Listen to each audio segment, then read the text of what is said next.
Om Namah Shivaya.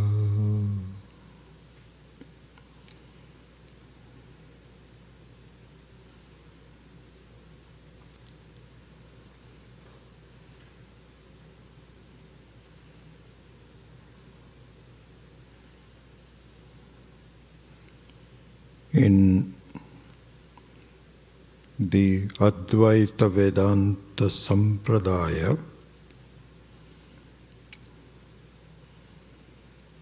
meditation is a very important part of the sadhana.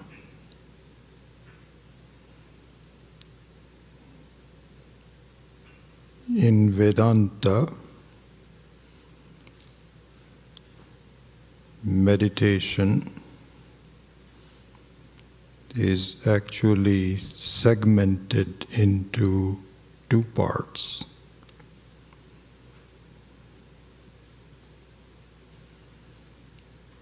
One is called dhyanam, and the other one is called nididhyasanam.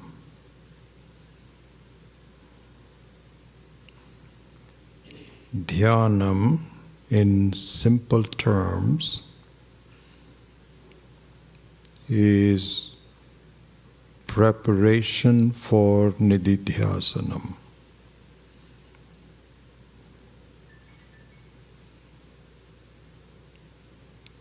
From the standpoint of what we need to achieve in our life, which is total freedom, nididhyasanam is the final part. But to get to it, dhyanam is also an important segment.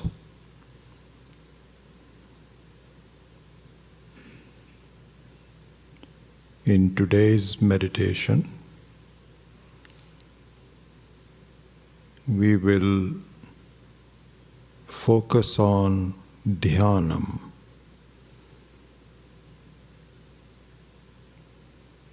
It might take a couple of classes, but the rest of the meditation sessions will be on nididhyasanam. Nididhyasanam, based on the teachings of Sri Rudram.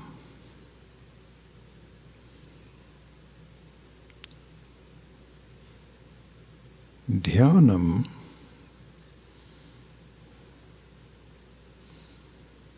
is the start of nididhyasanam. And our acharyas have talked about the steps in this preparation, something that has been personally very effective and useful for me. So we will go over those steps with you. The first step is to find a time and place in your life to do this every day.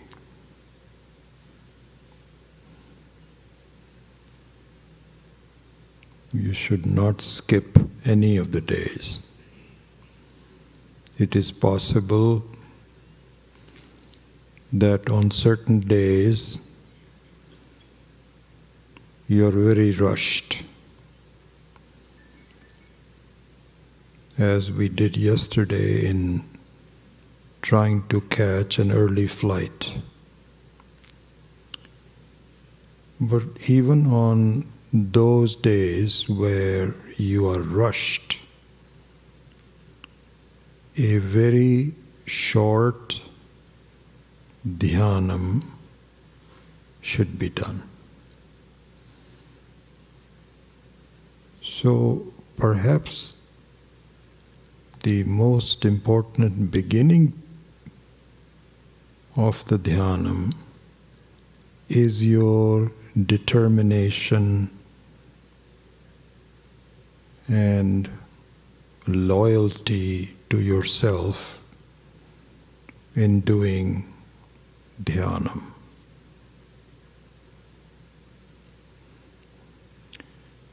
You need to find a place and a time where you are by yourself,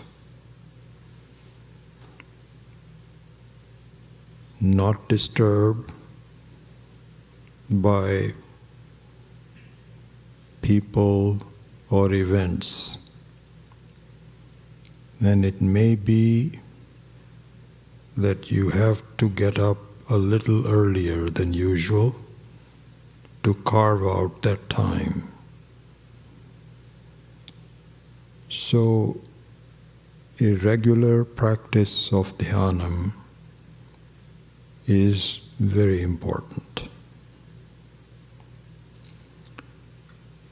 Then, let us go into the steps of the dhyanam itself. The first step is Sankalpa. Sankalpa means a promise to yourself and a promise which is based on proper leadership of your mind.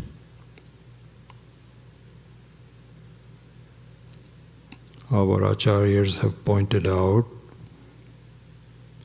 that the best way to look at your mind, manaha, is to see the mind as a child.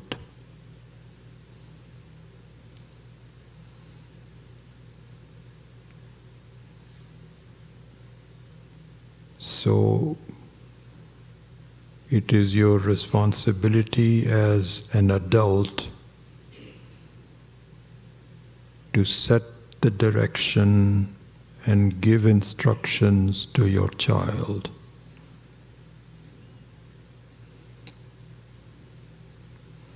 In the Bhagavad Gita also, buddhi, also called Vijnanamaya Kosha, is that adult which addresses the mind. You have the buddhi. You need to utilize your buddhi as a sarathi, as the driver of action. Like Sri Krishna was the sarathi for Arjuna. Similarly, the Sankalpa starts with addressing your own mind.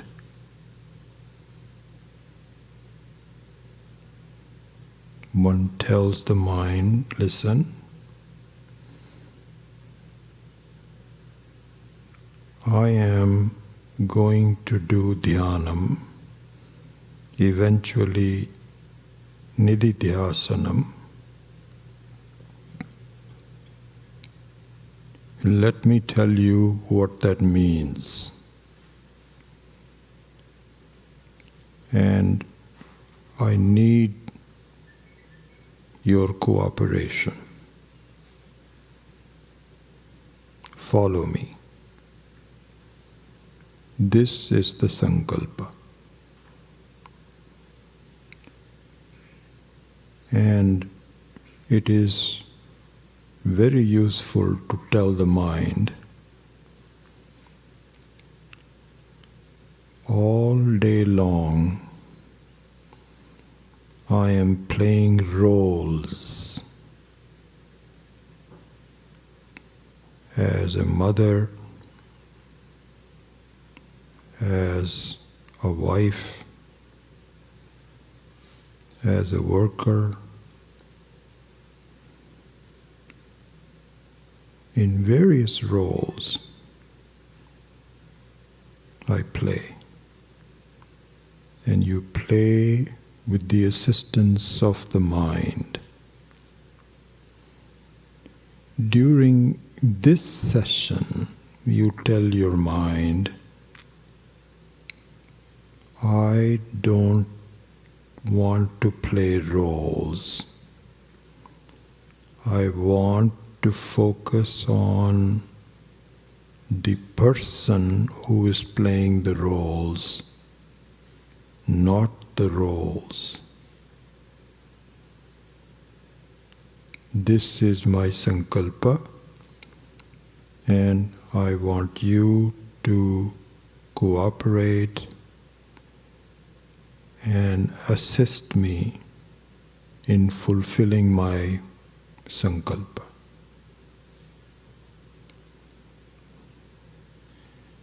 We are going to go through several steps which constitute an effective dhyanam. One thing to keep in mind is that as you progress, you don't have to go through all the steps for the same duration, in the same way. So, in the beginning, a formal sankalpa, it would be good. As you progress, you can just quietly tell your mind, you remember the sankalpa? That's right. This is what I'm going to do. Eventually, you won't even have to do this. This is true for all the steps that we will go through. Second step, after doing the sankalpa, sit quietly, either cross-legged on the floor or on a chair, but sit. Not stand, not lie down, but sit. This is actually mentioned in the Brahma Sutra. This is called asanam, a sitting posture which has a middle ground between completely relaxed slouching and being very stiff.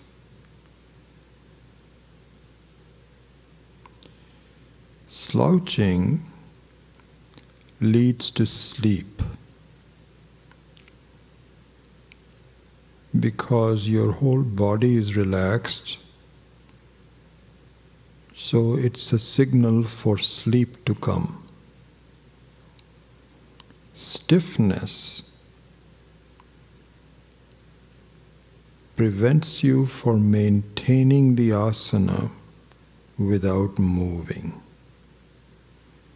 You are so tense and stiff, but you cannot maintain the posture, asanam, posture, for a length of time.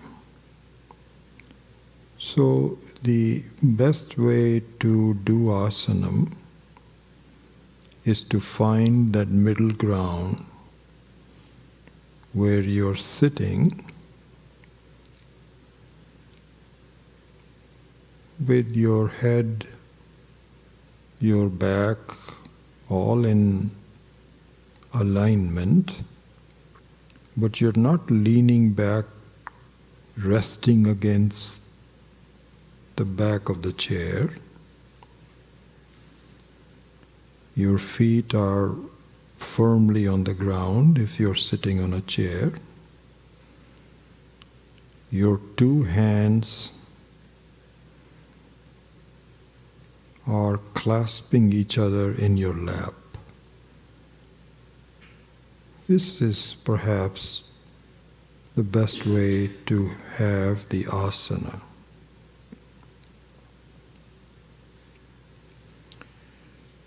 The next step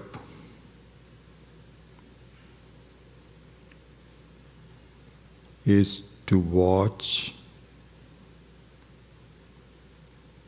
the one sense organ that you possess, which is remarkable, and that is your sense of touch. It is remarkable because it is the only sense organ which is distributed throughout your body. The other sense organs, like sight, hearing, etc., are very specific. But the sense of touch is a marvelous equipment which is prevalent throughout your entire body. So the next step after asanam is to appreciate this. So the best way to do so is to be aware of the sense of touch. You can feel,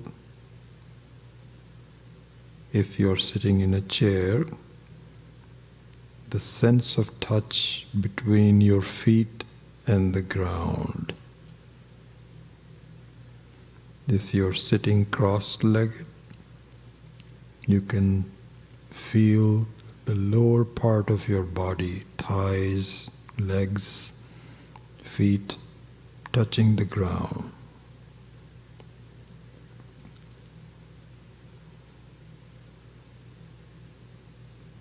If you're sitting on a chair, you can see your thighs touching the top of the chair.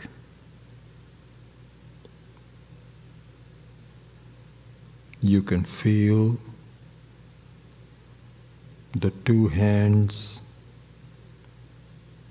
resting in your lap.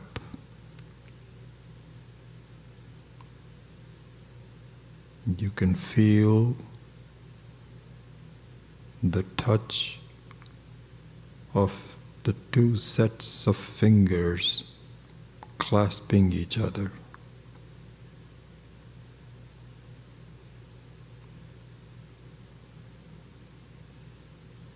You can feel your eyelashes touching each other in front of your eyes.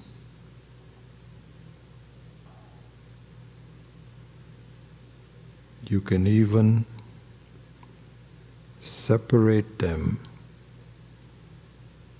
by opening the eyes a tiny bit to let the light come in. Then gently close your eyes and feel the touch of the eyelashes.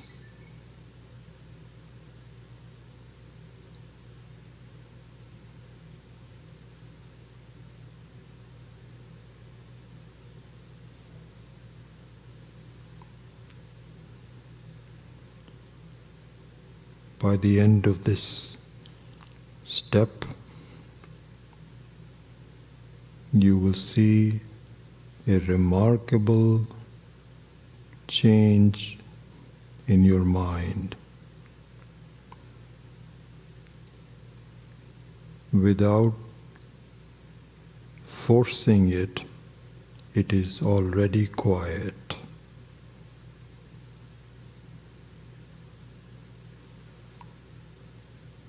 Just by focusing on the sense of touch, the mind follows you and becomes quiet.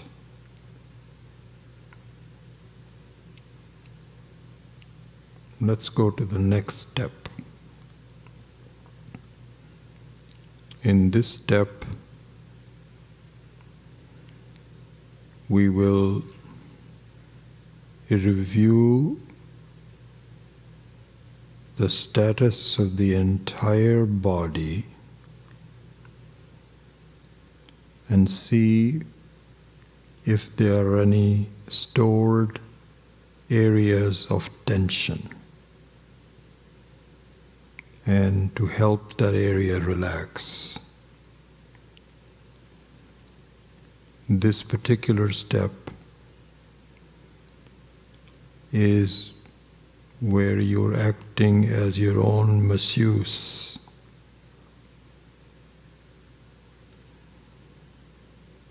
Pujya Swamiji used to say that it is a little bit like a mother who finally gives attention to a crying child. Typically, the mother is busy and the child needs attention. It is not happy. So you ask the child to just wait. Then you finally saying, "Okay, what's wrong? How can I help you?" This step is very much like that. Your body sometimes cries out for your help, but you are not paying attention to it. There is stored tension at various parts of your body, and it irritates you. You cannot relax, but you don't address it. This step is meant to alleviate this situation. So the best way is to start at one end of the body, it's at the very top, and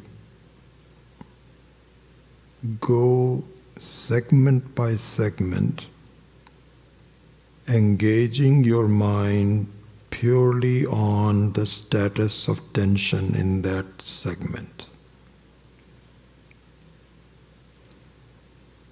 So for instance, you may notice that your eyes are harboring some tension.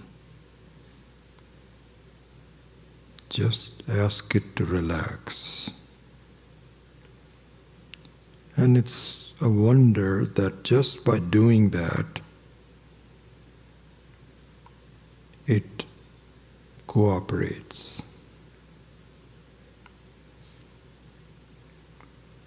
There are a couple of steps that you can do to help with this. This is especially true if you have some areas that are very stubborn. The back of your neck, the stomach, and so on. You will recognize it. There are a couple of skills that are useful in addressing those stubborn areas. One is that you ask it to relax with each outgoing breath.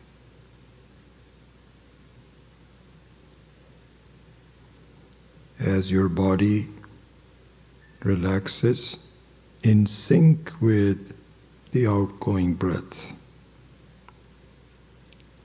The second technique is to actually make the part which is stubborn even more tense. Consciously, under control, make it even more tense, and then let go. You can choose the particular techniques that best suit you. And again, as mentioned before, as you progress in becoming more experienced in dhyanam, all of these steps don't have to be repeated exactly the same way. So today we have gone over some of the steps, starting with the selection of time and place, doing Sankalpa, asanam, being aware of the sense of touch, allowing your mind to follow you, and a review of the status of tension in your body. We will end with those and go over some additional steps tomorrow.